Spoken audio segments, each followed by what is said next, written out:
ሎሚ ዝተሰምዐ መሕዘኒ ዝኾነ ሓበሬታ ብዛዕባቲ ኣብዚ ቅነዚ ኣዘራረብ ዛዕባ ጉዳይ ኮይኑ ዝቐነየ ሮማን ስደተኛ ተወላድቲ ኤርትራ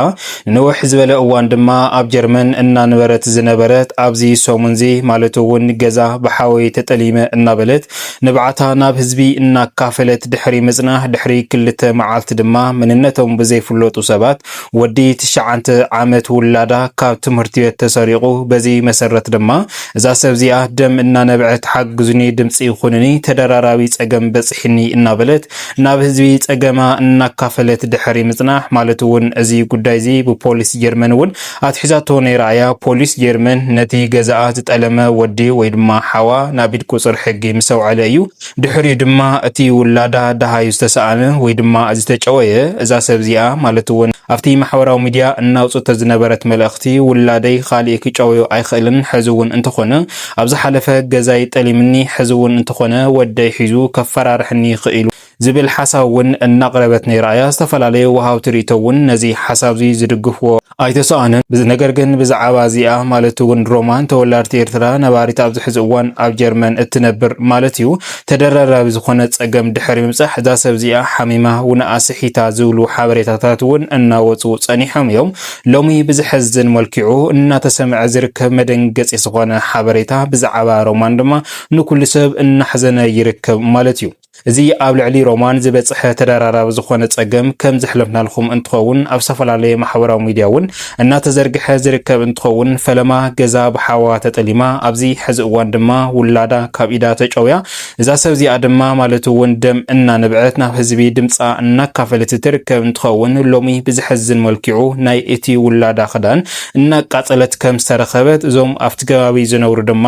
ከም ዘጋደፈዋ እዛ ሰብ እዚኣ ትገብሮ ዘላ ድማ ኩሉ ነገር እውን ኣስሒታን ሓሚማን ከም ዘላ እዩ ሓበሬታ እናወፀ ዝርከብ ዘሎ ማለት እዩ ፖሊስ ጀርመን እውን ነዚ ጉዳይ እዚ ብቀረባ ኮይኑ እናተኸታተሎ ይርከብ እዚ መወገሲ እንታይ ናይ ውላዳ ክዳን ከቃጽላ ዝኸኣለ ነገርኸ እንታይ እዩ ብዛዕባ እቲ ውላዳኸ ኣብ ምንታይ ኩነታት ኣሎ እቲ ዝተጠለመ ገዛኸ በቶም ናይ ሕጊ ኣካላት እንታይ መፍትሒ ረኺቡ ዝብል ሓበሬቱ ዝርዝሩ እናባኹም ክነብል ንኸውን ነዚ መደብና እዚ ሓደሽቲ ተደኣ ኮይንኩም ነዚ ቻነልና እዚ ሰብስክራይብ እናበልኩም ኣባላትና ድማ ላይክ ሼር እናበልኩም መደባትና ስካብ መወዳእታ ሓቢርኩም ኣጽንሑ እምበኣርከስ ኣብዚ ሰሙንዚ ንኩሉ ሰብ ዘደንግጽ መልክዑ ኣብ ልዕሊ ሮማን ስደተኛ ተወላድቲ ኤርትራ ነባሪት ኣብ ጀርመን ዝኾነት ዝበጽሐ ፈተናን መከራን ንኩሉ ሰብ ኣደናጊጹ ዝነበረ እንትኸውን እዛ ሰብ እዚኣ ማለት እውን ንንውሕ ዝበለ ዓማውቲ ኣብ ጀርመን ዝተቐመጠት ናብ ጀርመን ንክትኸይድ ድማ ብዙሕ ውረድ ደይብ ሓሊፋ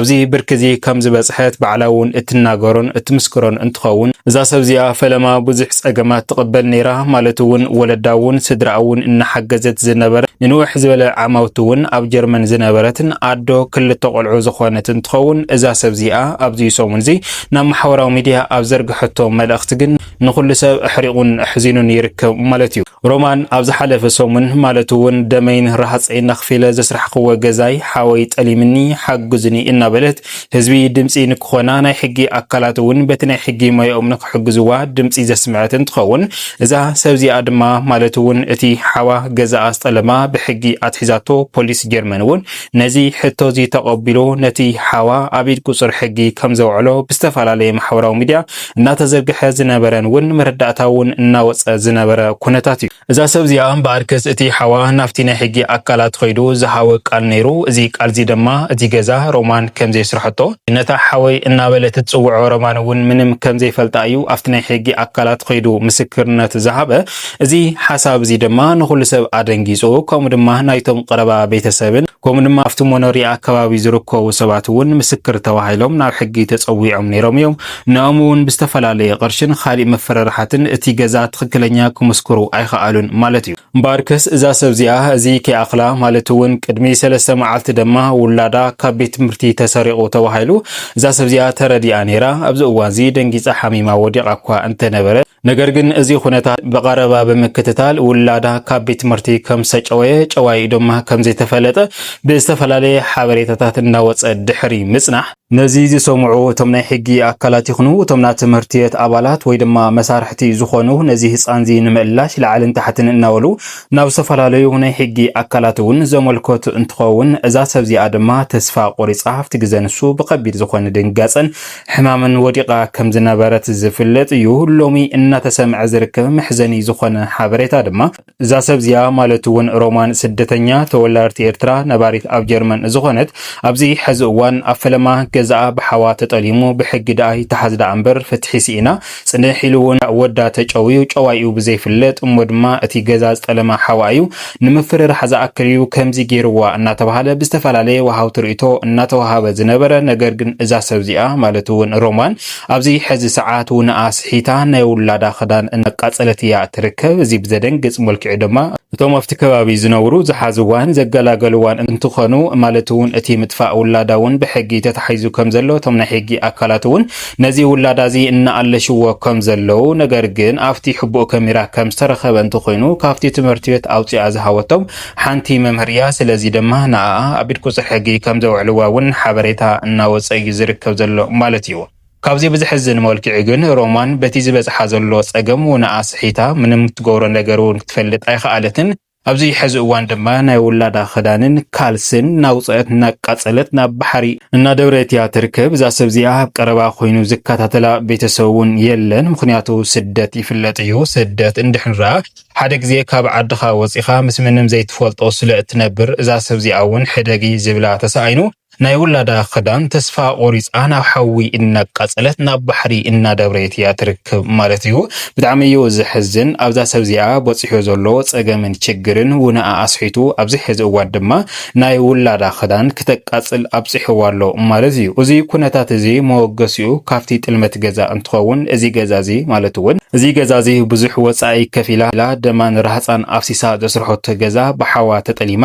ኣብቲ ግዜ ንሱ ዝጀመራ እንትኸውን እዚ ጭንቅዚ ጽንሕ ኢሉ እውን እቲ ውላዳ ካብ ትምህርቲ ቤት ምስ ተሰረቀ እዚ ኩነታት እዚ ናብ ዝገደደ ደረጃ ተሰጋጊሩ ኣብዚ ሕዚ እዋን ድማ ኣብ ዝለዓለ ፀገምን ችግርን ከም ዘላ ውንኣ ስሒታ ድማ